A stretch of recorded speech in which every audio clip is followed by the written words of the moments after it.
Studios out in Burbank, California. I can't think of a more perfect way to begin our tour than with the symbol and icon of the studios.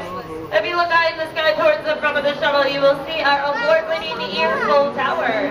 No, I'm not talking about the little green chia pet version on the left. Just look a little bit past that and you will see the real thing.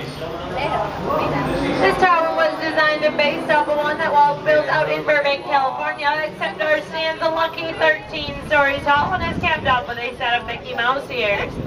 Each one of those Mickey Mouse ears weighs in at approximately 5,000 pounds. The former parking lot to your left is currently being used as a rehearsal and staging area for our extreme stunt show, Lights, Motors, Action. But I'll tell you a little bit more about that later on in the tour. Coming up off to the right, you will see our first celebrity, Herbie the Love Bug.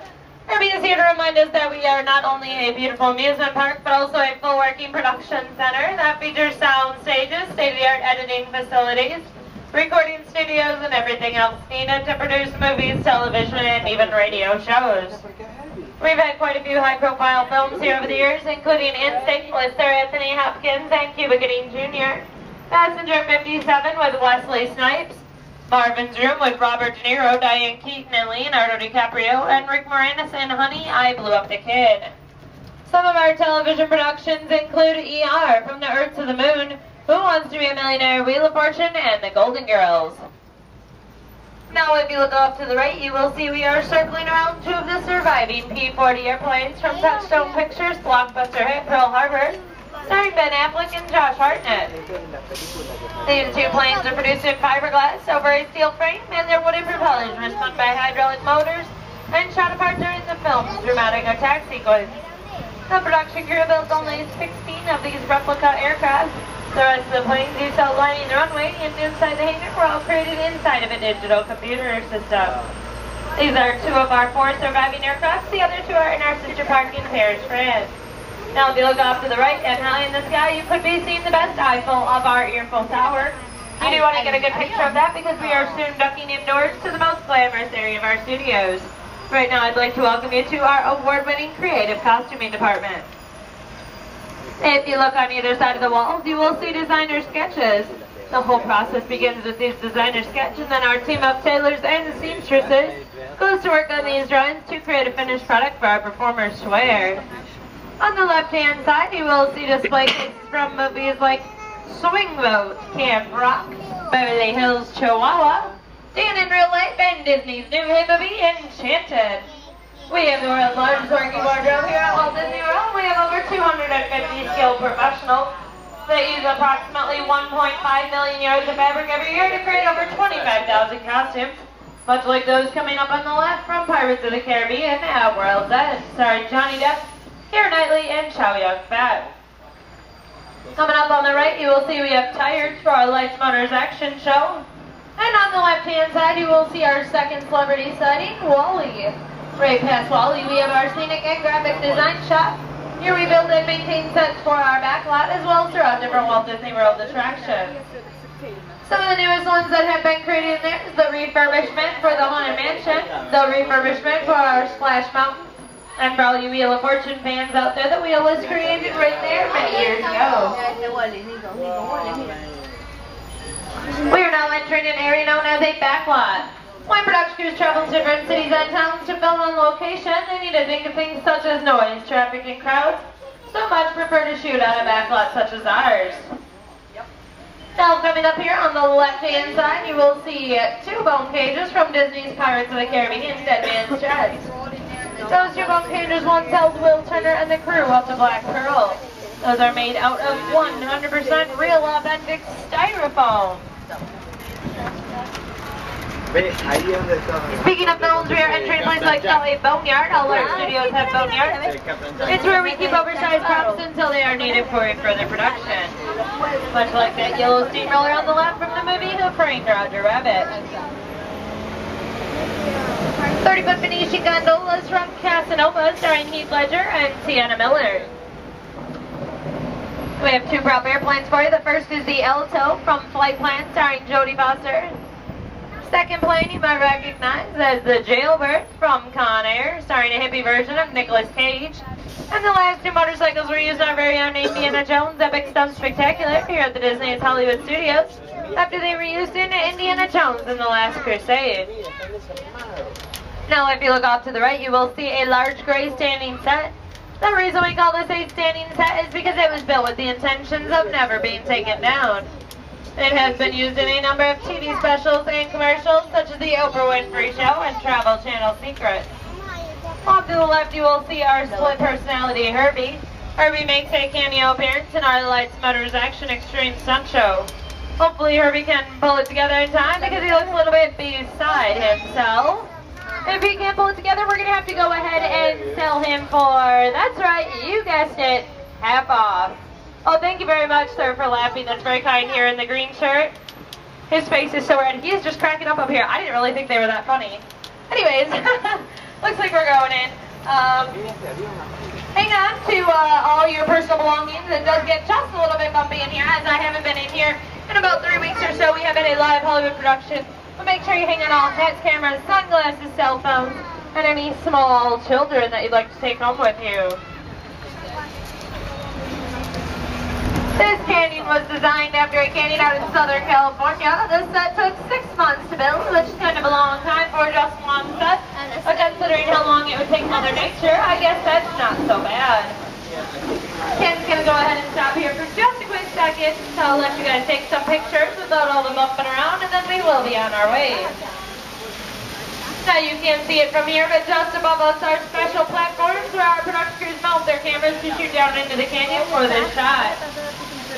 That tanker truck you see there was actually in one of our boneyards for many years. Since we had no way of driving across the ravine, we had to lift it up and over the canyon wall with a crane and lower it down in place. We can crane almost anything here on the backlot, even the weather. Hey, production crew, how about some Hollywood rain? Thanks a lot, guys. Looks great. Just above camera view there are high-powered rain spouts that shoot the water up and outward, about 17 feet, sending it down in a crisscross pattern to make it look more natural as it falls. Since our cameras are only two-dimensional, it'll actually look like it's raining up. Scene 1, take 2, production crew, we have live viewing guests out here on board. Production crew, hey there guys, live tour group down here. Go ahead, cut your take right now. Alright, Ken's just going to go ahead and drive us on out of here. Whoa! There we go. Alright, production crew, please cut your take. Alright, everybody, hold on. We have just been cast as extras.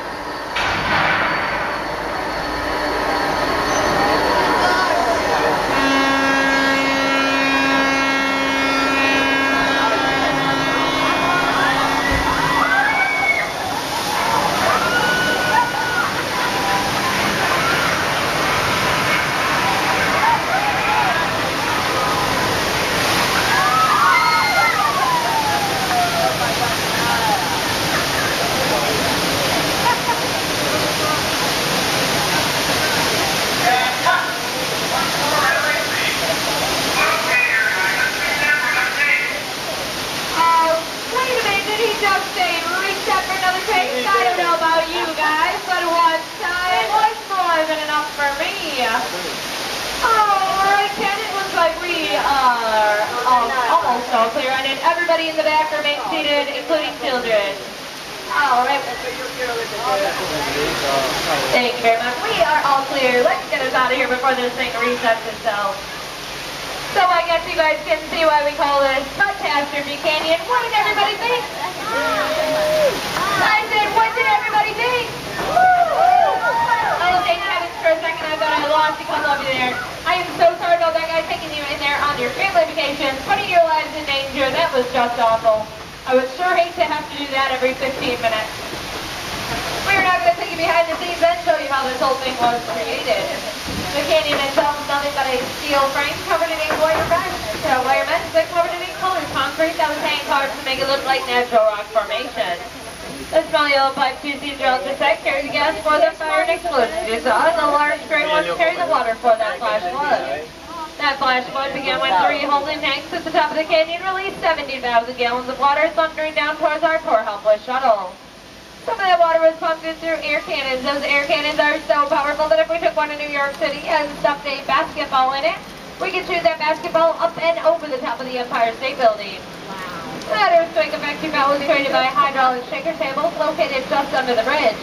Those are a 5.1 on the Richter scale and could throw a small family car up and over into the ravine of the canyon. This whole thing was created with the help of a Hollywood special effects team, and what seemed to be an out-of-control disaster was a staged computerized sequence of events that can be reset and recycled in just 3.5 minutes, which is plenty enough time for our next shuttle full of victims. I mean visitors! Anyways, we are coming up to a once-in-a-lifetime great photo opportunity. If you put your cameras away, I suggest you get them back out. This is something that you can't see anywhere else. When we make this turn, if you look off to the right, you will see a little twin-turbo engine propped airplane. This is not a prop at all. This was Walt Disney's personal airplane. It was known around the country to different airports as the November 234 Mickey Mouse, but here at the Walt Disney World Company, we more affectionately know it as the Mouse. This plane was used to transport Walt and his Imagineers from California to New York for the final planning stages of the New York World's Fair, where he presented such animatronic attractions, such as Into a Small World, Carousel Progress, and great moments with Mr. Lincoln, which we now know as the Hall of Presidents. All three of these can still be found in our Magic Kingdom Park today. This plane was also used for his secret scouting mission, minus the big Mickey Mouse decal, to find that absolute perfect location here in sunny Orlando, Florida for his X-Project, Walt Disney World. Now, if you look off to the right, you will see a French Mediterranean village set. This is our set for our Lights, Motors, Action Extreme Stunt Show. This is our largest standing set on property. It takes up 8 acres here at the studios and was brought to us direct from our sister park in Paris, France, based upon one of their most popular attractions. This show contains plenty of carefully timed pyrotechnics, fast cars, and lots of burned rubber. This fruit bread and flower cart stand is nothing but a giant airbag, which you'll see when we make the turn. And these two large trucks are put together to create a ramp and driving surface in which one of our stunt drivers will jump off of that ramp and safely into that airbag. Now, if you've already seen the show or plan on seeing it later on, this is something that you would not see from the grandstand. We like to call this little strip of pavement Acceleration Alley. This is where our drivers do their 180 and 360 turns. As soon as we think they're going to hit that guardrail, they pull their emergency brake back and step on the gas. They gain speeds of up to 60 miles per hour, which doesn't seem all that fast. I do that on I-4, but when you only have 2 city blocks to work with, 60 miles is pretty good. Now, coming up here on the left, we are entering our second studio boneyard. We have missile canisters from Michael Bay's The Rock, a crib from the Haunted Mansion, a mini cattle car, and Humvee from Mighty Joe Young. The Acme Waste Disposal Truck was Horace and Jasper's in the live version of 101 Dalmatians, starring Glenn Close. That pod-like spaceship is Max from Disney's Flight of the Navigator, starring a very young Sarah Jessica Parker. Star Wars fans will recognize the same Skip and Snowspeeder from the original Star Wars trilogy.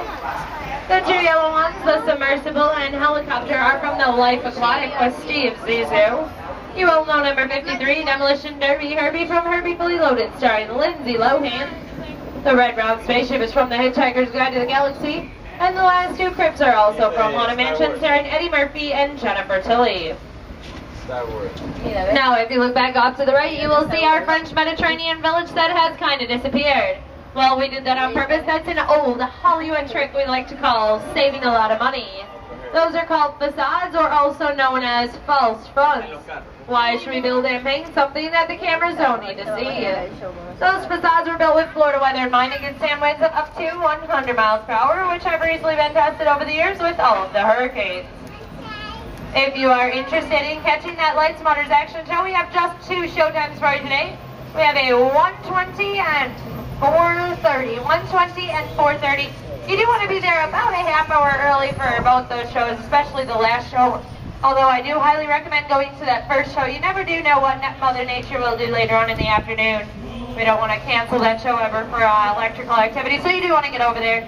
They are still seating plenty of seats over there, so head on over there right when you're done with the tour. In the meantime, we are coming up to a great photo opportunity. We are going to take you to New York and back, but here on the back lot, it'll just take a second. If you look off to the right, down the street, you will see our skyline of Manhattan. That's an old Hollywood trick we like to call horse perspective. The original Empire State Building is just over 100 stories tall, and ours is just over 4. We also have our rock band out there, Mulch, Sweat, and Cheers. Try saying that fast 10 times. They're out there. You can catch them a couple of times throughout the day. They meet down in this area. Please check your show test guide if you'd like to get in touch with them. We are now approaching the end of our tour, but we have one more surprise for you. We are going to drop you off at our American Film Institute showcase. This here features villains, movie characters you love to hate. This is a tribute to our silver screen bad guys and the films that made them infamous. We like to call this a must-see attraction because you must go through it to get back to any other area in the park. That's right, it is your one and only exit. Please look around you, gather all of your personal belongings. We don't want you to leave anything behind. We have Nikki out there on the dock if you have any questions. Your wonderful driver was Ken. My name is